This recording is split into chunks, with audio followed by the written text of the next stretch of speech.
Hi, everyone. Welcome to All Free, a podcast for collective liberation. Feeling the momentum of other people realizing that our liberation is interconnected, that our joy is interconnected, that this is not about being saviors or even allies. This is like what we are all working towards for our mutual liberation. It's really false notion that the state can provide safety at the helm of other people's lives, as if safety could ever come from harming other people. For us to be free, everyone must be free.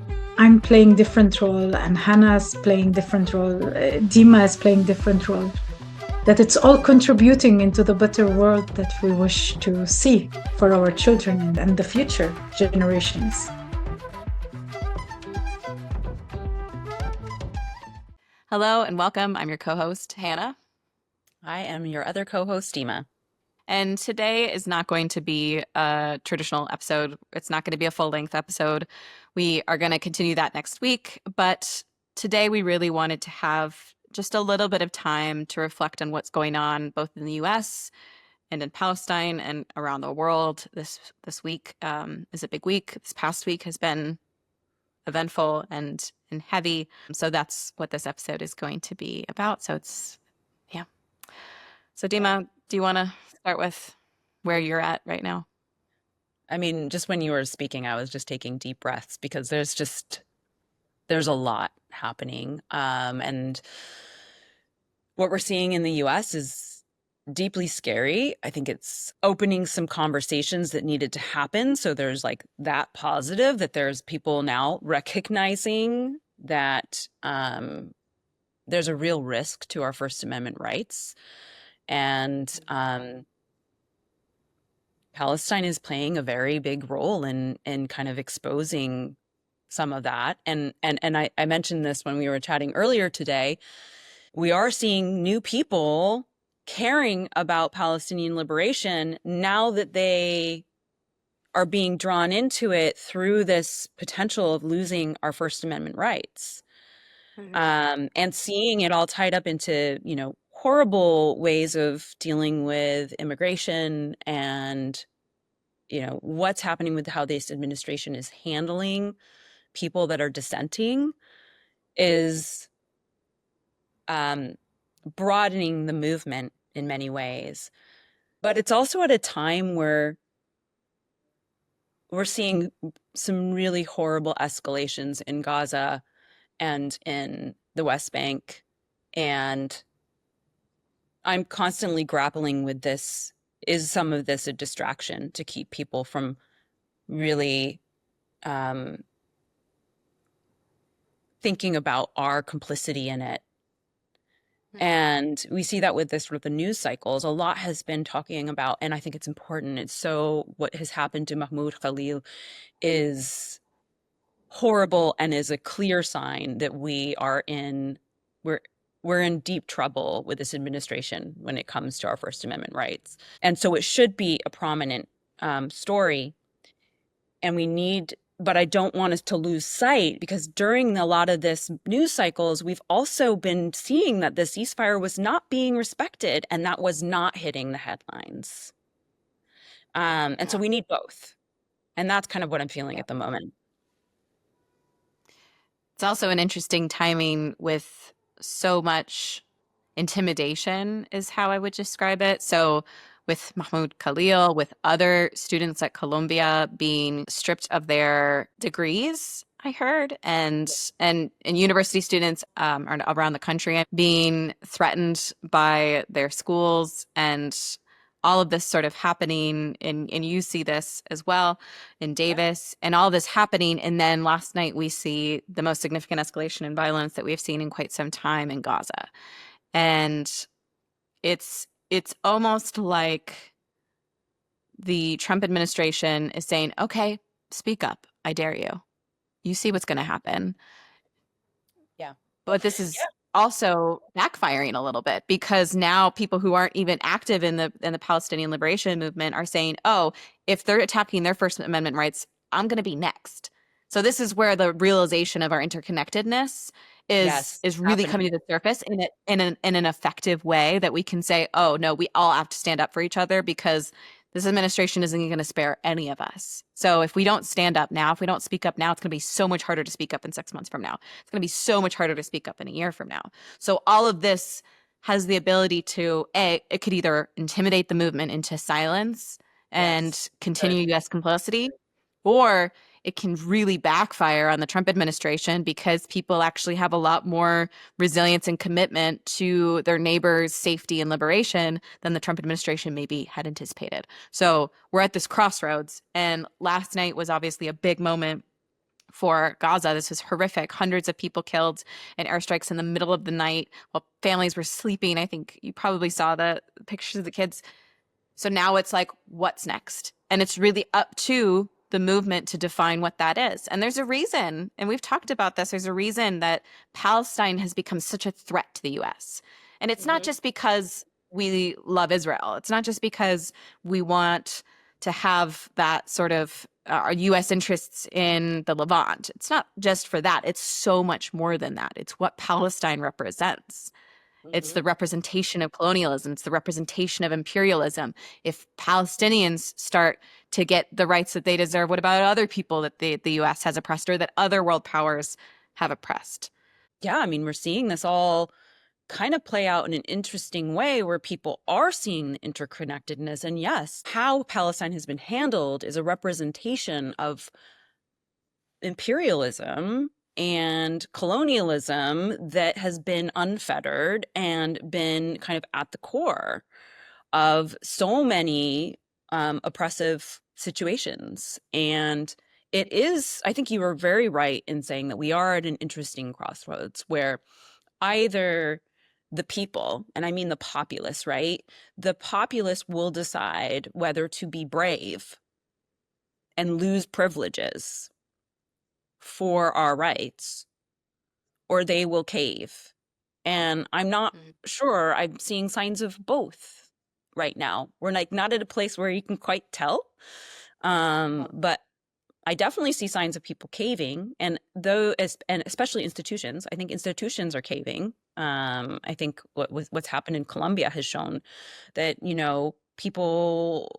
institutions are doing whatever, they're kind of like doing whatever they can to ensure that they provide whatever the administration needs to continue to get their funding and to be in their good graces. The populace is different though, and so you hear faculty or professors saying they disagree with this and they're trying to protect their students. It's just how brave, like how much are people willing to lose? Are they willing to lose their jobs? Are they willing to lose the funding? And it's really hard. It's really hard talking to people who I wish they'd been part of the movement from the beginning, because maybe if we'd had more of these people part of the movement from the beginning, we wouldn't be in the place we are now.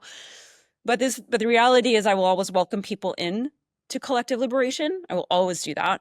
And I see in conversations with people, they want to be brave. And then at the same time, they are afraid because they know that their livelihoods are at risk, right?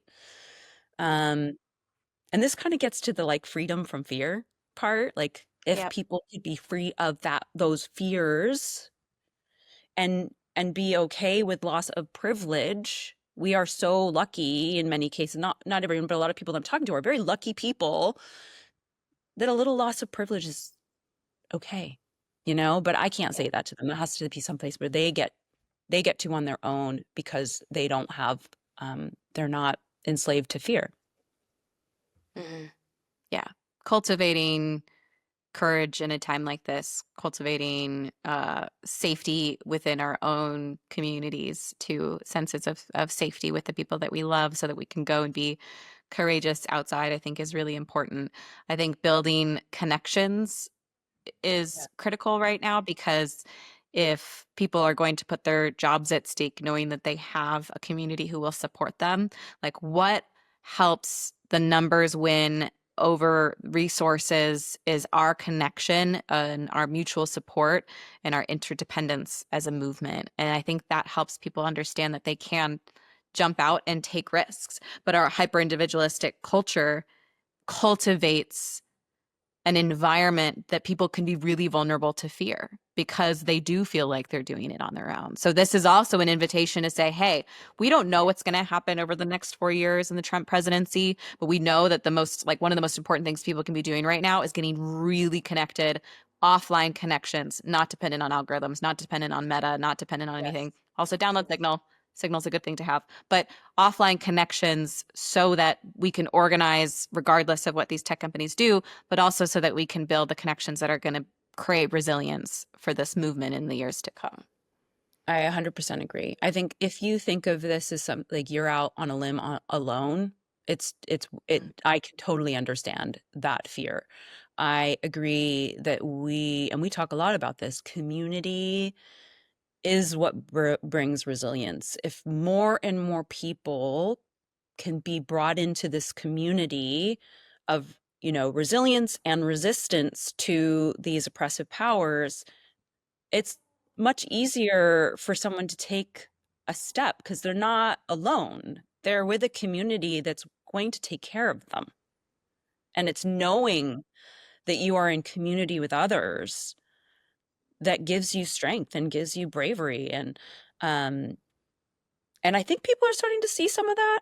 And, I hear that from people it's interesting, people who have been in the collective liberation or the Palestinian liberation movement, they say really interesting. I've had really good conversations where people have said, mental health wise, am better now that I am open and saying what I believe, and I'm in community with people that feel that way. And then when I'm talking to the people that are watching but afraid, their mental health is not good. Yeah. Because they are not in community and they are suppressing themselves. Yeah. So we need more people to feel, and of course I would never judge someone who is having to make decisions right now around how much they can say and how much they can do I would never do that. But I think there are going to be more people that can and will want to be in community and want to bring collective liberation and want to bring the liberation of Palestine, and will be able to do so because there's more and more people doing it and they can be in community and not alone. Yep, absolutely. So yeah, this is a pivotal time in history, and it's a time for people to look at themselves and ask who they want to be and what role they want to play.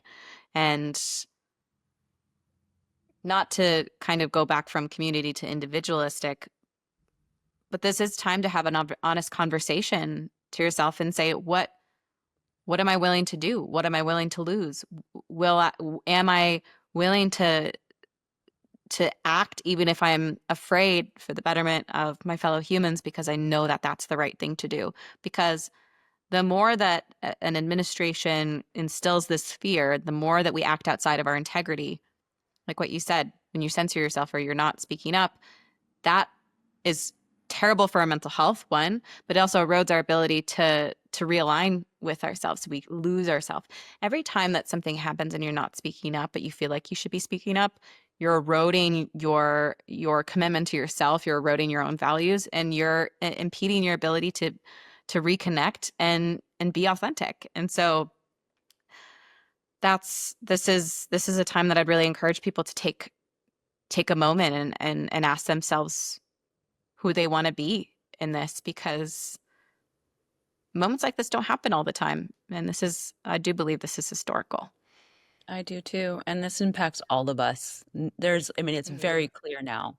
I hope it's like so clear to people now. This is not even just about Palestine and Israel. This is about the whole world and oppressive powers, and that impacts all of us. And I think some of the U.S. population is waking up to that by seeing that, first is Mahmoud Khalil, the next is another group, and then the next is another group. And then it's all of us, unless you are in the oligarchy, it's opening people's eyes to that. This impacts everyone. Yep. So now's the time, if you're not already involved, There's people in your community. I know because there's people in every community that you can get in touch with and connect with who are active in this movement for collective liberation. And you could start with Palestinian movements. That's a great place to start. A lot of infrastructure, a lot has already been established. And speak up both for Palestine and also for our friends and family and neighbors at home. You know, that poem always comes to mind. First, they came for the socialists, but I didn't speak up because I wasn't a socialist. Like when they're skipping a lot of steps here to go straight for someone with a green card, someone who's a permanent resident, and deport them. People we're not far down that line. Like this isn't a long list. So yeah, I would encourage people to speak up and start cultivating what's going to be necessary for the resilience of walking through these next couple of years. Just what you said. There are people out there who have been working on this for a long time. And you are welcome. You are welcome to join. It is going to have to be a populist movement. And that's numbers of people, and that's where we have power. We cannot believe that would be the saddest thing for me, is that people believe they have no power anymore. Individuals may not, as an individual, but we as a collective do have power, and we still have some semblances of our First Amendment rights and things in this country. Yep. This is our time to use them because they are at risk. And if we didn't have power, the administration wouldn't be spending so much time, energy, and resources trying to convince us that we don't. So let that be a sign. 100%. Thank you, Deema.